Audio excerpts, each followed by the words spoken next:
Okay, so I'm just gonna start the event. Anin Bojo, Sego, Tansi, Atiliai.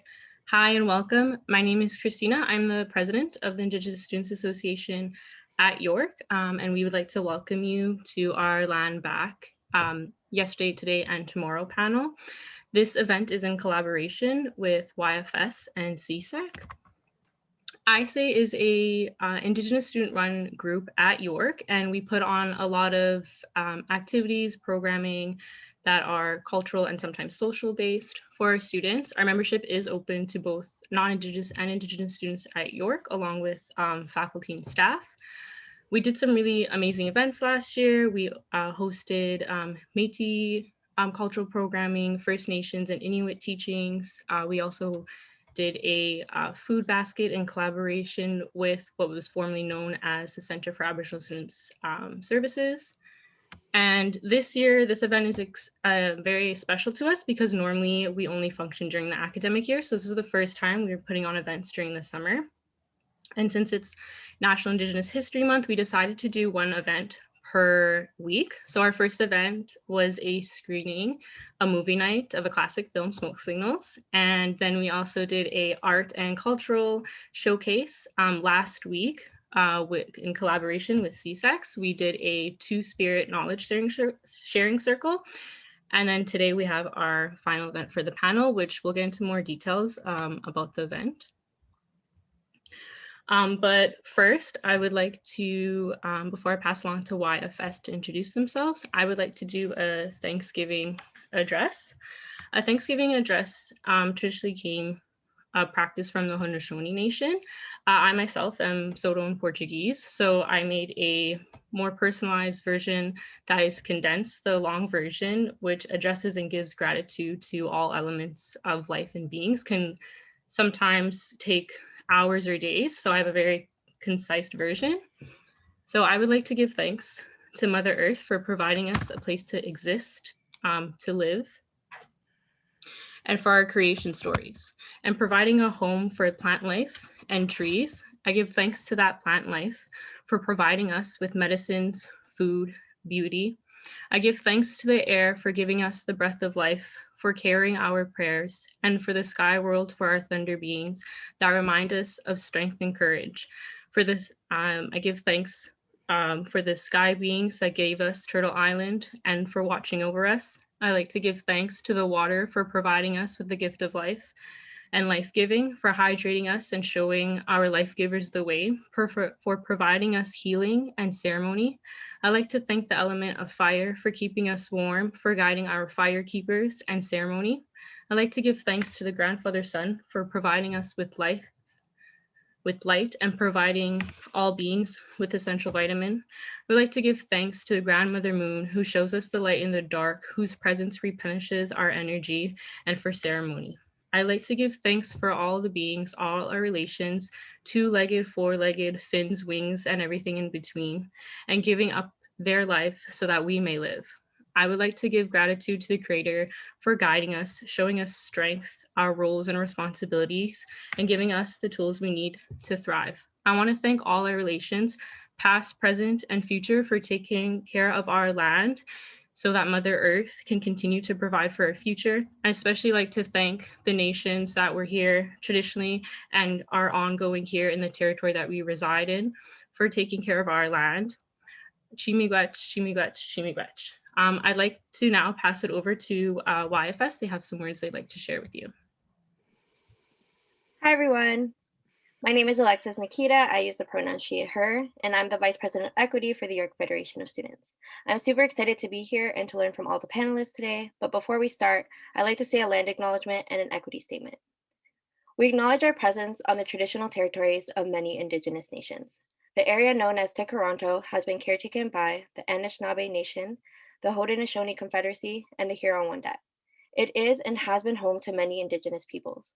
We acknowledge the current treaty holders, the Mississauga of the Credit First Nation.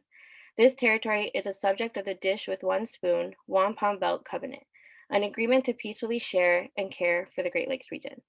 The dish represents the land that is shared peacefully, and the spoon represents the individuals living on and using the resources of the land in spirit of mutual cooperation.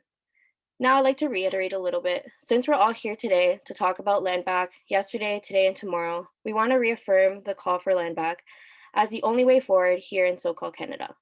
We want to reaffirm what Indigenous communities have been saying for years: reconciliation is dead. The only way forward is to continue to amplify and take lead from Indigenous communities. Now I'd like to say that I acknowledge myself as a settler on this land benefits off of the oppression of Indigenous people. Here, so-called Canada is a settler colonial state. Colonialization lies at the root of all forms of oppression. As we begin to see colonial institutions, corporations, and enforcements of genocide co-opting the call for land acknowledgements and saying them disingenuinely, we must truly reflect on the ways we're supporting and amplifying Indigenous voices in the work that we do. Land acknowledgements are a tool used to consistently celebrate and recognize Indigenous nations that continue to be caretakers of this land. But the reality is, land acknowledgement has become a vehicle of performative action void of true and genuine solidarity. This statement alone cannot be replaced for genuine solidarity and joint struggle with Indigenous people in their fight for self-determination, sovereignty, and justice.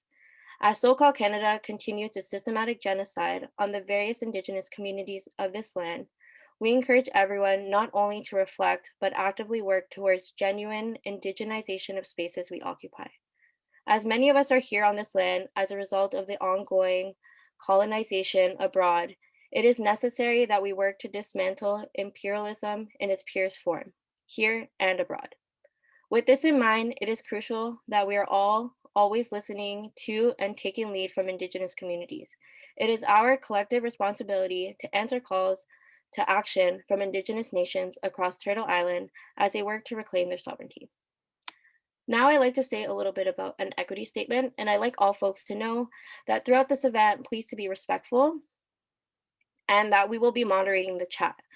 Through collective action, we are able to combat all forms of discrimination and harassment. We show no tolerance for hate speech rooted in, but not limited to, Islamophobia, anti-Semitism, sexism, racism, classism, ableism, homophobic or transphobic sentiments and or remarks. We all have an obligation to ensure that we continue to create and cultivate open and anti-oppressive spaces in an effort to combat all forms of racism, discrimination, and harassment in our spaces, whether online or in person. So just so that folks know that we just want to make this space safe for everyone, the panelists and the viewers. So please be respectful in the space. And as Christina mentioned, this event is in partnership with the YFS and CSACs, so I'll let you folks know a little bit about what the York Federation of Students does. So we are the central undergraduate student union representing over 50,000 students at York University through its 4 pillars of services, advocacy, events, and clubs. And with an equitable and anti-oppressive lens, the YFS works to ensure that the undergraduate students at York University have an all-encompassing and holistic student experience. Now I'd like to pass it on to CSAC's folks to introduce themselves. Hi folks, I'm Maddie. I'm the president of CSACs, the Continuing Education Students Association of X University. We represent over 16,000 continuing education and part-time students offering campaigns, services, and events. And I'll pass it back to Courtney or Alexis.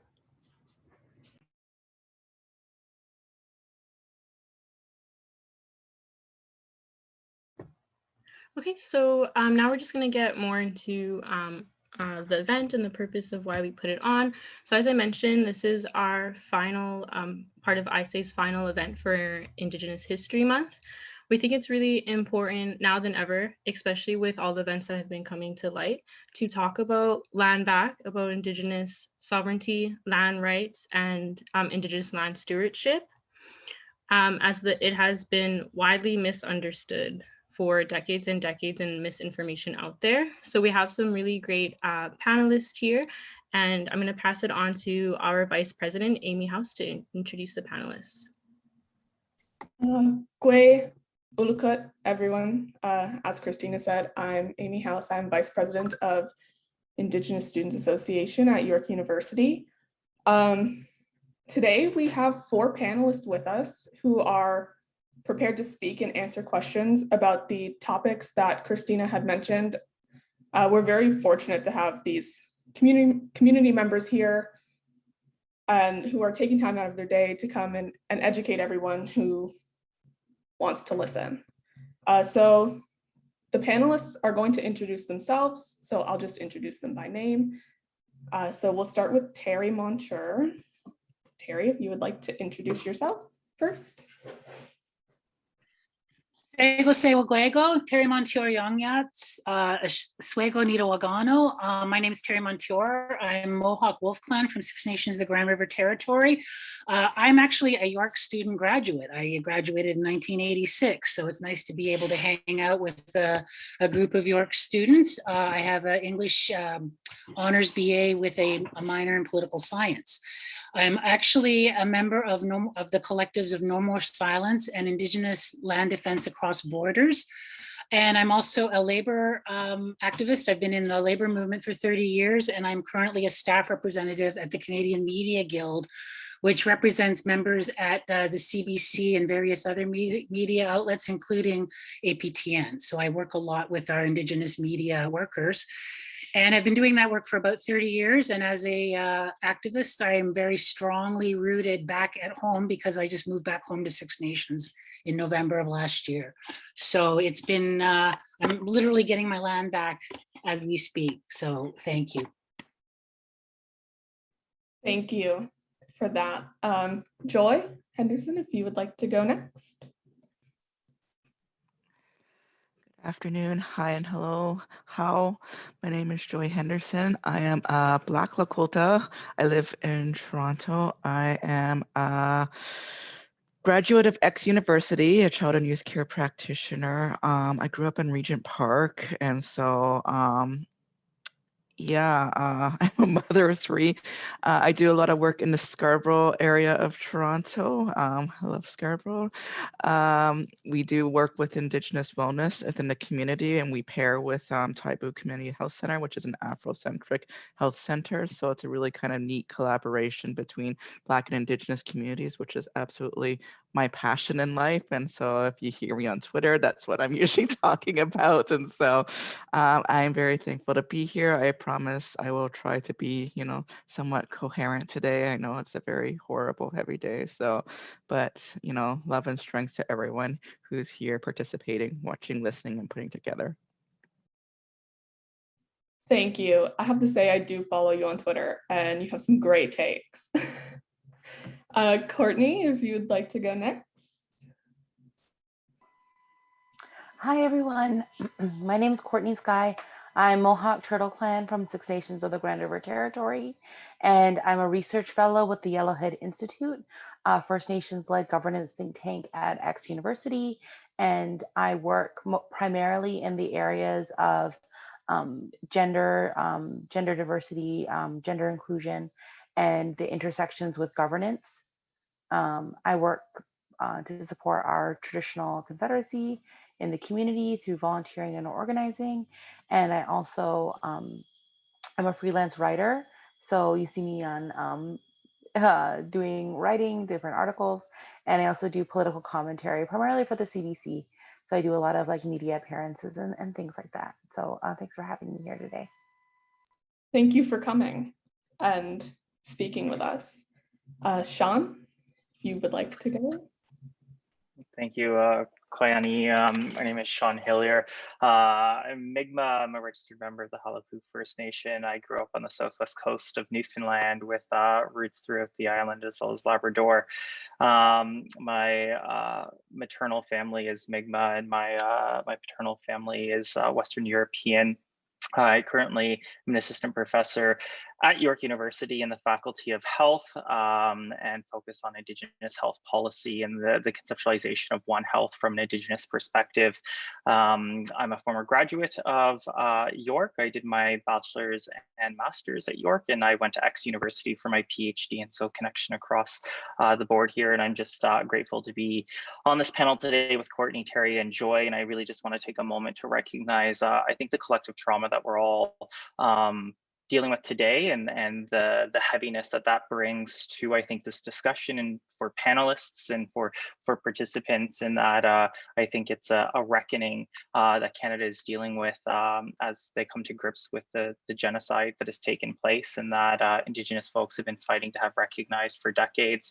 And I just like to foreground that before I give my thoughts, because I know the impact it's had. And so, yeah, thank you all for being here.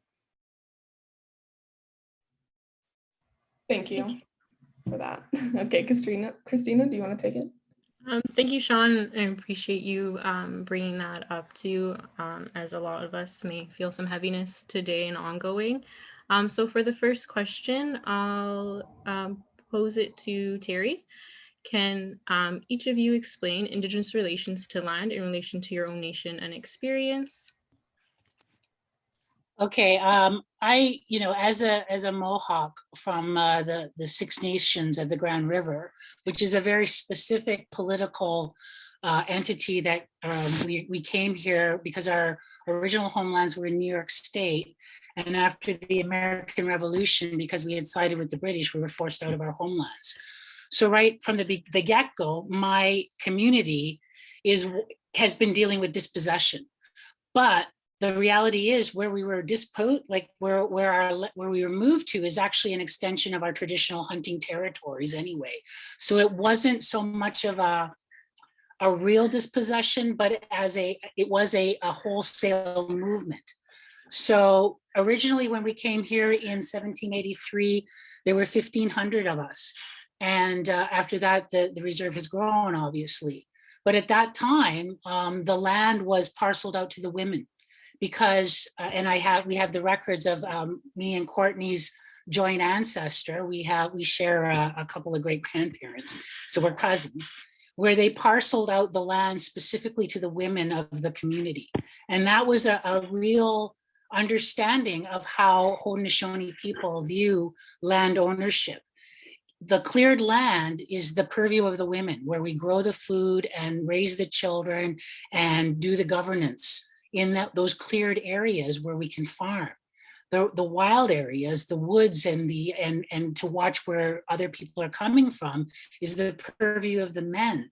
So therefore, you've got a community that was moved out of our home in New York State into an area that was not dissimilar, but a different place, and we had to reestablish ourselves as Haudenosaunee people, which I think we've done really well. I mean, we're all suffering from what I call colonial post-traumatic stress disorder in varying degrees or other across this country. And today, I really feel triggered by that colonial PTSD. But the reality is that we were able to hold on to the fundamental ways that we have always thought about the land. The land is an extension and women are the extension of the land. We bring babies forth. We cultivate the land. It is our birthright to be able to put our hands into that soil and make things grow from it. And so therefore, our what I call our tenure towards the land is inextricably linked with that ability to give birth and to create. And so for us as Haudenosaunee women, I spent a lot of time this past summer, because I'm home now and I was able to put in a traditional garden. I didn't realize how closely putting your hands into the ground really is something that kind of connected me into a whole living group of women. I mean, all of my relatives have done this for centuries on end, and it is intrinsic to how we view ourselves. So I also think about how we speak of Mother Earth as that which supports our feet. She gives us everything we need. And again, that the entity that we consider Mother Earth is female. And so therefore, we as Haudenosaunee women, we are inextricably tied and linked to this land. You cannot separate one from the other. And I know that for a lot of us, especially in the work that I do in terms of No More Silence, because we are very concerned with the problem of missing and murdered Indigenous women and Two-Spirit and girls, because this is part and parcel of settlers' desire for our land. Because settlers don't look at land as that sustaining force. Settlers look at land as a resource to be exploited. And that is ultimately the difference, right? We're looking, when we talk about land back, we are talking about reestablishing those intrinsic ties, like that incredible linkage between us and all of the other generations that have gone before us, that put things into the ground and watch them grow. And so therefore for us, it's tied in with food security. It's tied in with the security of our women and our girls and our two-spirit people. It's tied in with our governance. It's tied in with our ceremonial cycles. It is literally the basis of everything that we are. And so for us, is when we watch, especially for the Haudenosaunee, one of the things that we find in our community is that we all know the story of how our land kept getting taken bit by bit by bit. And so 1492 Land Back Lane is a response to that. It continues to happen to this day. I'm not sure if everyone understands, but everything east of Highway 6 from the reserve, 6 miles on either side of the Grand River, has never been surrendered. That literally is still land that's under our stewardship and has been literally squatted upon and taken from us incremental acre by incremental acre. So for us, land back is not only about reestablishing those intrinsic ties, but recreating a landscape in which it's healthy, which it's nurtured, where there's animals and things can grow. So this is not only about reclaiming something that was supposedly ours. This is about reestablishing a way of a lifestyle. We can still be modern and still do all of these modern things, but the intrinsic tie to the land is inherent in how we look at how we do things, and that is around our planting and our ceremonial cycle, and the watching the beauty of nature transform from barrenness into lushness. And so for us, land back isn't just about, pretending that we're going to have our land back and it's fine. This is about reestablishing a relationship. And I think that settlers can only see the property value of something. They're not looking at that other intrinsic value, which is that relationship. And I think part of our job here as Indigenous people is to explain that it is not just empty acreage that you can build something on or put a shopping mall up or extract things out of it. This is also part and parcel of our living existence and how we want to sustain ourselves and our families going forward. So for me, that's what land back is about. It's about reestablishing an intrinsic relationship that we have always had, but was disrupted by settler colonialism. And so I think that once settlers understand that this is what we're doing, we are not talking about kicking settlers off. What we are talking about is returning the lands so that we can steward them again, so that we understand how to put the environment back into balance and be able to live on these lands that are actually still kind of ours. Our women, we view ourselves as the inherent caretakers of this land because we do that. We are the ones that cultivate. We are the ones that bring forward those seeds. We sing songs to them. We understand them. And therefore, our whole being is around cultivation and growing things. And so I think that if settlers understand that piece too, they will understand why we are so concerned about preserving our land so that it can continue to flourish. And so for me is what land back is about. It's not just about returning acreage, it is about reestablishing a tie that creates healthy balance, because for the Haudenosaunee, balance is everything. We want to be able to be balanced within our culture, to have that sense of peace, so that we can all exist in the terms of peace, power, and righteousness. So that's just my kind of quick overview of what land back means for me. Thank you, Terri. I think that's a really important piece that you mentioned on why it is that there's Indigenous communities who want the land back. It's not for the Indigenous peoples to just have access to it for themselves. It is to take care of Mother Earth so she can continue to give to us, because obviously currently right now they're more worried about making and profiting off of it through pipelines and power and all energy and all those types of things. So I'd like to propose the same question to Joy. So once again, can you explain Indigenous relations in relation to your own nation and experiences in relation to land? I will do my very best. Well, my nation is Lakota, and so my dad was actually American. So my relations are further to the south and not like Alberta range, but more north, South Dakota. I mean, I think everyone here has heard, the history, right? Like they killed our food source, right? And so colonizers, settlers, they figured out very quick that, our relationships to the land and, how we steward it and how we rely on it and how it feeds us and how it relies on us. And I say it, I keep on saying it, and it's like, I don't know a good way to describe, but yeah. And so they did everything they could to sever our connections, particularly from our kin, our plant and our animal kin. I grew up in a city, so it's my personal relation other than visiting is different than a lot of people because, I am an urban Indigenous person like many people across Canada. And so my relation to the land is, I think people think that like we don't have a relationship to the land because we live in a city, and I don't think that's true. I think, we make do the best that we can because, I think if anything, Indigenous people are survivors and we will figure it out. And so, and we see that in the many programs that are being run. We see that, I can walk through the park and I can see, someone honoring the land. I can see, just on my Facebook feed of like my, Toronto community, like, people doing things to honor their relationships with the land.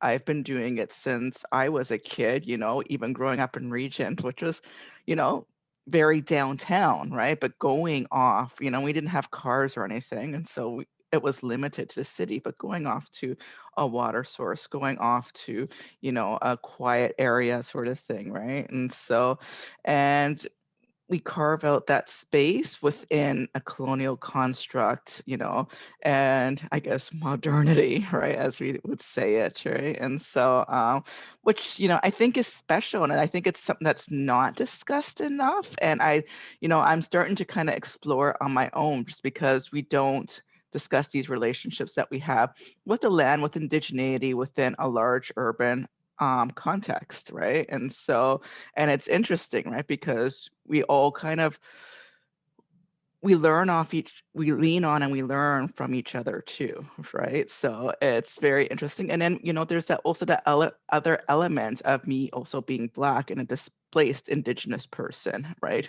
Whose ancestors have, been brought over to work the land as the colonizers have saw fit, right? But at the same time, also bringing that ancestral knowledge, forward to, what we call, what some people call Turtle Island, North America, South America, the Caribbean, right? And so, and that's the thing. So it's like, it's kind of a threefold for me, from, traditional Lakota, from being Black and from being urban. There's like a threefold way of honoring that land and my relationship with that land. And I think that's quite beautiful. And so, and myself, like my family has always been growers. And so, I have my own garden. I have, and it's the one thing that my family has passed on to me, right? And just in terms of regarding, plants as our kin, right? And so I always refer to them as my plant babies because they are my babies, and so they're, and I feel, I feel kinship with them, right? And it's something really hard to explain. Like when my raspberries come back every year, I greet them and I'm like, oh, my friends, I miss you. I had to clip back a branch and they're ginormous. And so my partner's always like, oh my gosh, you have to clip them back. And I had to clip back a piece just for, some work to be done. I'm like, I'm so sorry.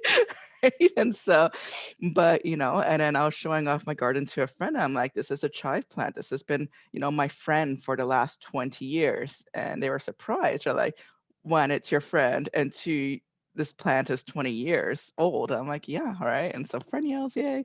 And so, but this is the thing, right? Like they are my family. Like I would be sad, like if I had to move, you know, for my raspberries. They're like, you know, they're my girls. And so, yeah, I guess that's kind of like my weird, nerdy Afro-Indigenous urban context of how I view land and, you know, I guess the non-human inhabitants of it. So, and that is the end of my thought. Thank you, Joy, for sharing your experience, especially with your intersectional identity, and also like touching upon just like kind of insight to how important Indigenous like individuals have a relationship to plants and other beings that maybe is outside the norm for like Western society. So I'm going to propose the same question to Courtney. Can you explain your Indigenous relations to land from your own nation and experiences? Hi, I'm having a little bit of issue with my connectivity, so I just don't have my video on, hoping that will help. So yeah, Terri and I are from the same nation and from the same community, and she did a really good kind of overview. I think that what's important to remember as well is that, you know, thinking about like my personal like life experience is that like we need to have this consciousness of the fact that we are forward thinking, like there's a relationship to like individuals' responsibilities like as they age, and how you move through your own life cycle and how our ancestors moved through their lives in anticipation of us being here, and that we are here now setting a path forward for future generations, and we have a responsibility now as stewards of the land to the future generations. And so our actions and the things that we do, the resources we develop, the tools that we engage with, the, you know, the policy initiatives we advocate for, like ultimately those should be in service of future generations and the lives that they will lead. And that is because that's what was done for us. And so we have this responsibility to not only steward the lands forward, but to steward it forward with an idea of, you know, what are we leaving for our children? And so I think that is part of that relationship to like child rearing and how families bring children forward and how do they support kids, and how do we empower young people, and think from that perspective, because that includes conceptualizing ourselves as children, as people who are inheriting, you know, activism and legacy resistance. And part of Land Back for me is always about what are we leaving? What kind of tools are we developing? What kind of systems and structures are we advocating for? But then also, what is the burden that we're placing on the children that are coming after us? So if we are scared to act, if we are unwilling to make those sacrifices ourselves, if we're not putting ourselves in uncomfortable positions, then we leave that burden for our children to have to deal with. And so that's for me put a real strong emphasis on myself, putting myself into uncomfortable positions, doing very radical work or doing activism, or changing how I prioritize my work, because it has meant that I'm unwilling to leave a fight for my nieces and nephews. I'm unwilling to have my grandchildren have this kind of fight to deal with these kinds of traumas and to deal with these kind of issues to be resolved. That there is an urgency to the work that I do because I'm unwilling to leave things left to be settled by children in the future. I'm not willing to teach my children about the harms that have been done to them and the violence they've experienced, so that they are then in turn legitimizing their right to exist. I want to set in place a change in direction and set forward a path where they don't have to worry about these things anymore, where we can resolve the traumas of residential schools and displacement and having our lands taken away from us, and they can just live lives as distinct Haudenosaunee people who then can flourish and thrive and just live in our worldview in a very powerful and peaceful way.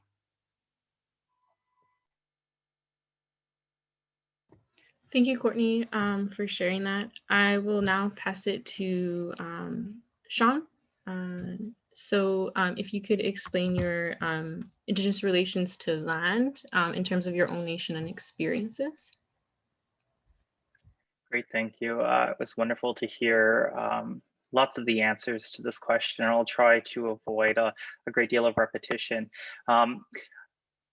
I guess surprising to some people who see a very kind of prim and proper academic queer scholar who lives in downtown Toronto. I grew up on the land in very rural Newfoundland, very poor, hunting, gathering. I grew up with a strong sense of understanding of stewardship and protection of the land. My family, we grew up on social assistance and grew our own food, very kind of deep root vegetables in rural Newfoundland, but also hunted to survive. And so a lot of my connection, and I think a lot of connection for my community, is grounded in that understanding of our need to protect and to steward the land, because it truly does give us life, and it's what's pushed forward my research agenda in looking at our connection to Mother Earth as we move forward. And so our connection to the sea, to animals, are central to understanding land and what is being provided. We see extensive resource extraction throughout the island of Newfoundland and throughout Labrador and across this country, and the fights that are happening to protect our land in order to ensure food security and the health of folks that, again, we've created such a Western understanding of health to encompass human health, that it allows us to negate our relations to Mother Earth, to our plants, to our four-legged and winged relatives, and kind of this core idea of needing to place our ecosystems back into balance. As somebody from Newfoundland, we have a very deep and troubled history of colonization. Joey Smallwood said that there are no Indians in Newfoundland, that we went extinct, and this was the ground upon which that Mi'kmaq communities were destroyed in Newfoundland, and that slowly some small reserves were created on the island of Newfoundland, but that eventually many of them were merged into and to advocate for the creation of a band to recognize many of those, which would become the Halapu First Nation. My family were founding members of the Federation of Newfoundland Indians, and so through strong advocacy, through to the Supreme Court of Canada on multiple occasions, the government created this massive, what they called non-land-based bands through Halapu, which meant that they were willing to recognize the foundational history of Mi'kmaq people within the island of Newfoundland. However, we're unwilling to provide land over to sustain and to give relation back to Indigenous people through our foundational understandings and teachings. And so what's important here is that for the Mi'kmaq, and not just those in Newfoundland, but across the East Coast, never ceded or legally signed away our lands to the Crown or to Canada, and that remains unceded territory. And yet we continue to see the extraction and taking back of land that even was provided to Mi'kmaq peoples through the creation of reserves for continued resource extraction. And so these are the complexities that I think are being dealt with by my nation, by our communities across the East, but are being seen across the country. And I know lots of these kind of touch on some of the forthcoming questions, but that's where I'll leave it for now. Thank you. Thank you, Sean. Thank you for bringing up that unique perspective of food and health, especially coming from all the way on the other side of Turtle Island, as opposed to the other panelists that spoke. I'm going to pass it along to Amy, and she's going to ask our second question. So our second question is, currently, people understand land ownership through the European definition of it, which dictates ownership based on use and capital.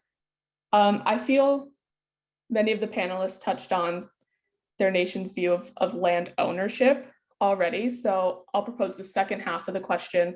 How do you propose we begin moving away from this Euro-capitalistic definition? And I'll pose that to Sean first, so we can go in an opposite order. A lot of talking back to back. So this is really interesting. I'm going to answer this question from my kind of specific area of expertise, which is in kind of health policy, but in policy-ish, which is where my PhD came out of. But moving away from a Eurocentric capitalist definition is about really disrupting how we think of humans and our connection to the world and our views of who we are and how we stand within the world. It's disrupting kind of the very foundation of our society, in that we view health, in that we view our kind of connection to the land as separate and distinct from who we are as individuals, that there isn't that relation, that there is that relationality, that we see it as in a holistic way. And so I'm not going to spend a great deal of time on this because I have kind of more in-depth answers to some of the other questions, but foundationally, we have to move away from this Eurocentric idea that we can monetize the land, and that by monetizing it, that isn't causing damage or the destruction of the human race. Like, we have to be very kind of clear that our direct connection to our health is related to moving away from a Eurocentric capitalist understanding of the world. That if we continue down this path, we will destroy Mother Earth, and by destroying Mother Earth, it will destroy everything that we need to sustain ourselves as human beings. And this is the importance of land back to me. And I think what Terri had kind of started off at the beginning, right, is that we are the stewards of the land, that our foundation is to ensure its protection. And that when we don't have that, it isn't about kicking people off the land or saying that people can't have this land, but it's about how do we care for and steward this together, and that it can't continue to fall on the shoulders of just a few, and that foundationally, that's how we really have to be thinking about this question.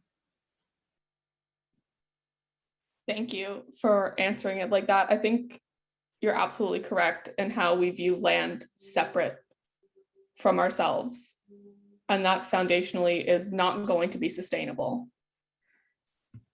So I'll pose this question next to Terri. I'll just repeat it here again. So currently people understand ownership through the European definition of it. How do you propose we begin moving away from the Euro-capitalistic definition? Well, that's actually, for me, a fairly easy question, because I think that we should adopt Haudenosaunee practices and give ownership of the land to the women. I mean, come on. Men have been in control. The patriarchy has been in control for over 2,000 years. And what has it led us to? Destruction, right? My people really put a lot of emphasis on the decision-making abilities of the women, because as Courtney said, a lot of how we think about this is in relation to what are we leaving for our children? What are we leaving for our grandchildren and the great-grandchildren, right? So a lot of, traditionally, a lot of our decisions were made with that in mind, that we're not just making an immediate decision about what's happening now. We're supposed to be considering 7 generations down the line. And so for us as Haudenosaunee people, we have always kind of at the back of our minds when we make decisions, even when it is, you know, like we're fighting up here on our res over the Cannabis Commission and a whole bunch of other things. But the true thing that's in there with a lot of the community decisions that we make is that it is around that 7 generation thinking. And so I think that there's a lot of things that are this culture, modern Western culture, can take a lot of things from Indigenous teachings. And one of those is around how do we think about decisions that we make, right? The culture right now is basically 3 months. It's basically every quarter, right? Profit has to be determined at the end of every three months. That's not enough time to make sure that what you are doing is going to have those 7 generation ramifications. I think there's far too much short-term thinking in Western culture and not enough what are the long-term effects. That's why we find ourselves in this climate change crisis right now, because it has been 200 years of industrialization and it's short-term, I am going for the profit kind of deal. So I think that one of the major things that has to happen is that we have to reevaluate everything that's being done, those huge pipeline projects, like, you know, when they dig a new mine, when they look at coal extraction, when they put up solar panels and wind turbines, what is the effect that this is going to be happening? What is the effect that this is going to have 7 generations down the line? So I really do believe that there is places within Western culture, as long as we stick with that profit model, we're going to just end up in a worse position. So I think that what we need to look at is what is the alternative to capitalism?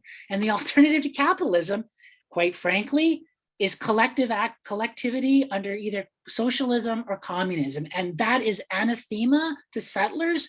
So that is why we have to talk about it in terms of how we look at Indigenous collectivity, right? How do we think about things that are the best way forward for our nation for those 7 generations down the line? So for me, there's a lot of rethinking about capitalism and its short-term profit bottom line thinking, and how do you change that to long-term thinking and something that's a little bit more into preserving, but not only preserving, but also building. So it's like a dual thing, like how do we balance? And again, I go back to balance because that is, again, a Haudenosaunee value. How do we balance the need to have a comfortable, you know, a good life and enjoyment of that good life with the very real requirements of Mother Earth to sustain us? So that is where I think that human beings got to start to look at ourselves. We have to stop being selfish and greedy. And somehow we've got to get rid of those billionaire capitalists who are literally, you know, there's what, maybe 20 of them across the planet who hold literally 80% of this globe's wealth in their hands. How is that right? I do not understand this accumulation of, like, it's like, you know, they're literally dragons sitting over their gold in a lair somewhere. And the rest of us are like, our planet is falling apart.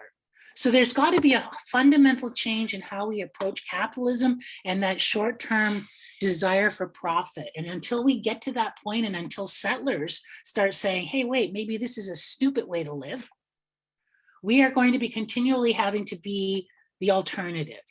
And right now, so many of us are suffering under that, you know, under that deprivation, because for so long, our communities have been under specific policies that prevent us from trying to be at a same level of life and a same level of prosperity as our neighbors are. It is very apparent. When I came home to the res, there's been a lot of money that's come in here in the last 30 years since I've been home, but there's still a lot of inequity here. And it never used to be that way for our people. We lived fairly, what I call fairly, you know, everybody sort of had the same kind of lifestyle. And in our way of thinking, the chiefs are supposed to be the poorest people because they're supposed to be giving all of their energy to the people, and we're supposed to, like, support them. So the way that modern culture looks at you know, who's considered the elevated people in our culture, just because they have a lot of money doesn't mean that they're actually good people. And I think that we have to start re-examining how we look at capitalism before we can start to think about what does it mean to live in balance? What does it mean to live in peace? And that's my 2 thoughts about it. I'm pretty much an anti-capitalist person because I don't believe that capitalism and Indigenous values can coexist. I definitely agree with that statement. Capitalism will not solve issues. It's all about profit. So as long as capitalism still exists, climate change will still exist because it's not in their prerogative to fix those issues as long as they can profit off of them. So I will propose the same question to Joy. I'll just read it again. So, how do you propose we begin moving away from the Euro-capitalist definition of land ownership? Start by eating the rich. So that's kind of my take on it. I'm kind of ready to burn things down, particularly today. But I think for me, like a lot of it, I've been kind of looking at old school activism, right? And so I was on a panel, I guess, a few months ago for Medicine for the Resistance, and there was a lot of old school, like Black Panther era party activists there.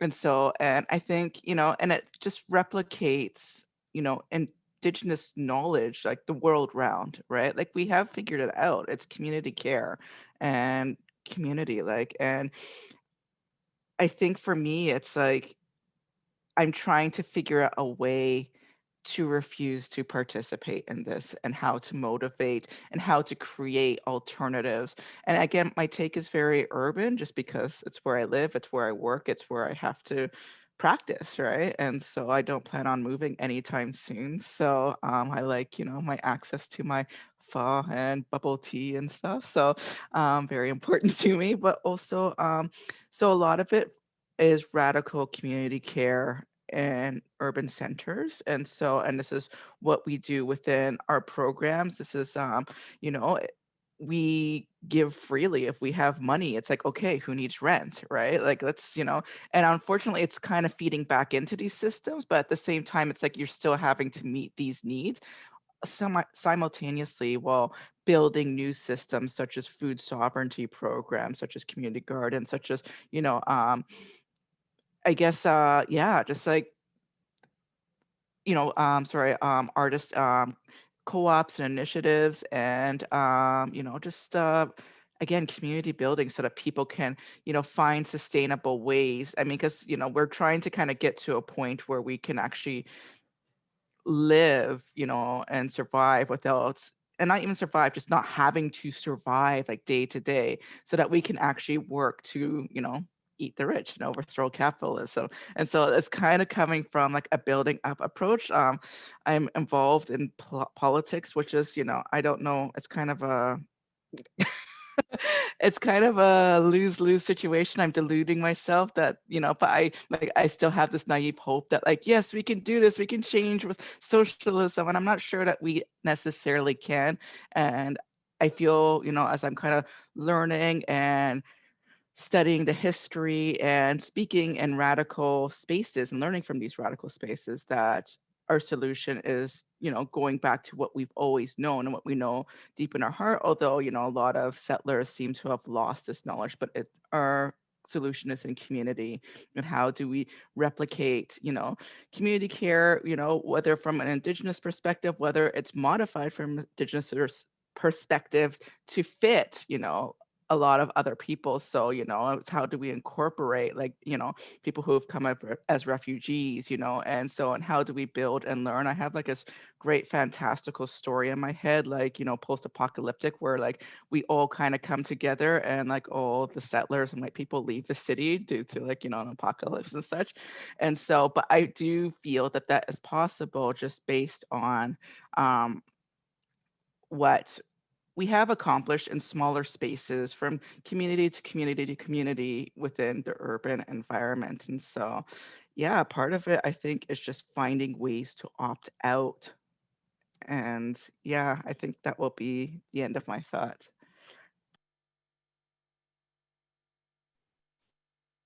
I agree with eating the rich, but I'm also a history major, and it just seems like such an easy way to solve the issue.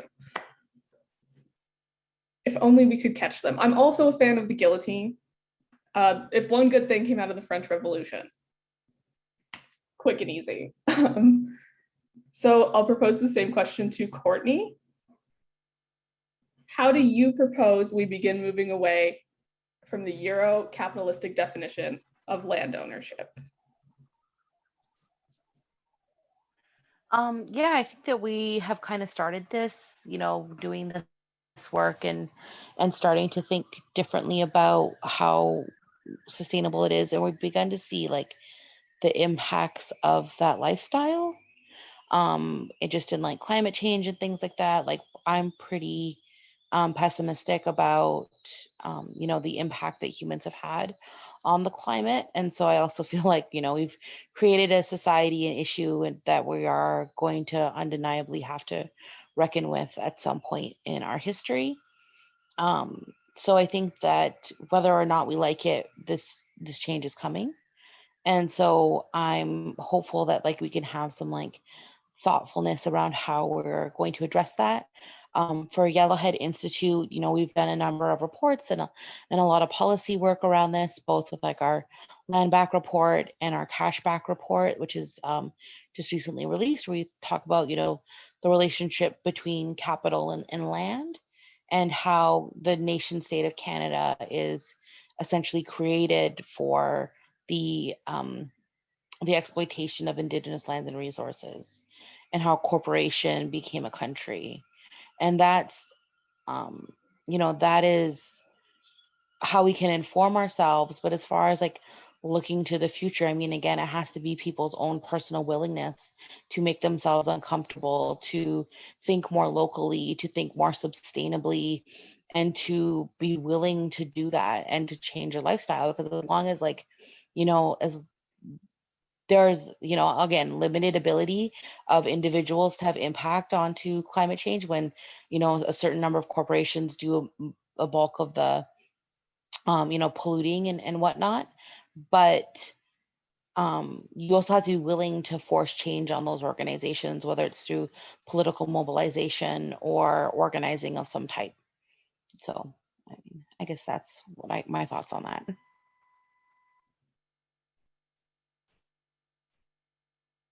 I do think, yeah. I often think it's not up to the consumer themselves to have to take on all of capitalism, just because it's really hard to not participate in a capitalistic society. But mobilization is also a great way of putting pressure on these institutions. So I definitely agree that everyone can do something, even if you're not fully removing yourself from the society, from society at a large, because obviously it's not possible for everyone.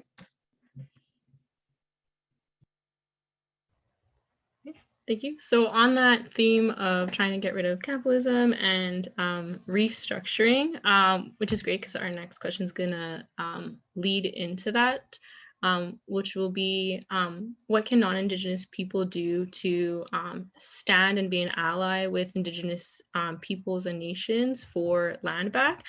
So before I propose that to one of the panelists, I forgot to mention earlier that there will be a Q&A portion towards the end. So if you just go down to your bottom bar, there's a little Q&A chat. You can propose your questions there, and then we will try to get through as many, if not all of them, after the panelists have answered all our questions. So I'd like to propose this question to Sean. So once again, what can non-Indigenous people do to stand with and be an ally with Indigenous peoples and nations for the land back movement? It's a great question. I just wrapped up a course, an Indigenous health course with my students, and our last course is about allyship. And I talk a lot about performative allyship that continues to take place, where you know, people will talk about land back, people will do these things, and they'll post, you know, a hashtag or something like that. But when push comes to shove, it's who's giving up power, who's reallocating resources, and who's ensuring that voices are heard at the table. What I struggle with today, you know, living in downtown Toronto, is that just several hundred feet away yesterday morning, I was at a protest because we were evicting people out of our parks here who had nowhere else to go. And substantially those individuals are Indigenous, they are Black, they are our relatives, they are our relations. And that Toronto Police, the city of Toronto, spent hundreds of thousands, if not in the millions of dollars, with helicopters, police on horseback, like hundreds of police officers in riot gears, private security firms, fences that they put up to evict 25 people out of a park during a pandemic. This is foundationally, to me, when we think about land back and the problems of a bit of this kind of Euro capitalist idea, but also you know, how we see this taking place, because I can talk about lots of land back and issues that are happening all across this country. But I think today in the city of Toronto, we're seeing, you know, how can people be allies? Well, I saw lots of great allies yesterday who rallied around to be witnesses, who showed up, who had their voice heard, who demanded change and demanded action for those who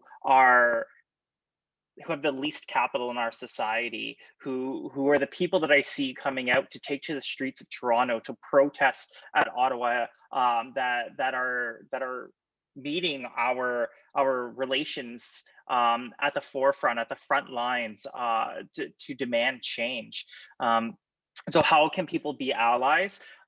They can be allies by moving performance, by taking a sense of responsibility to inform themselves. The fact that people are still shocked that, you know, that we're finding mass graves, to me, is unconscionable as Canadians. We've had commission after commission. It's like, and I continue, I had a friend reach out and say, Sean, can you inform me of this? And I said, no, like, how dare you? Inform yourself. Like, inform yourself, don't come to me. I was like, these are trauma. Like I'm you know, helping students, I'm helping community. I'm dealing, like I said, on the board of the Native Canadian Center. I was like, we are trying to heal our community. I don't need to educate you. At minimum, allyship is about educate yourself, stand up, give up position, give up voice, give up power, in order to do this, because without those, we can talk about land back, but we'll never achieve land back, as we've been talking about, unless people do those fundamental things. And those are very fundamental things that people can do. Have the difficult conversations with your friends, have the difficult conversations with your families about these types of issues, because until we change those minds, I think we will struggle as a society. You know, people want to make rash, informed decisions, and this is what we've seen: the devastation of Inuit in the seal hunts and the implications that had on you know, entire communities, because we had a few activists with large platforms stand up and think that they were taking a really great position on a very hot button issue at the time. But when we didn't include, and we don't think about Indigenous sovereignty, when we don't think about the rights of Indigenous people, because people choose to remain uneducated, and we don't have voice at those tables, we see the devastation that it brings to communities as well. So that would be my piece. Thank you, Shania. I think that's like something that a lot of people, they want to like hear directly from like Indigenous people on these topics, but there's so much trauma and energy, and if you really want to be an ally, and if you really want to like contribute meaningful, they need to go do the work of researching and then asking like meaningful questions once you have a basis, once you have like the basic knowledge, instead of like proposing, or like Sean mentioned, a lot of people, whether they know you or don't know you, kind of like just expect you to be this like spokesperson, or this like tokenized, like, oh, answer all my questions. They don't really understand that everyone has like different nations, everyone has like different teachings, different understandings, different experiences. So thank you, Sean. That's a really good point that you touched upon. I'm gonna ask Joy now the same question. So what do you think non-Indigenous people can do to stand with Indigenous people and be an ally in land back?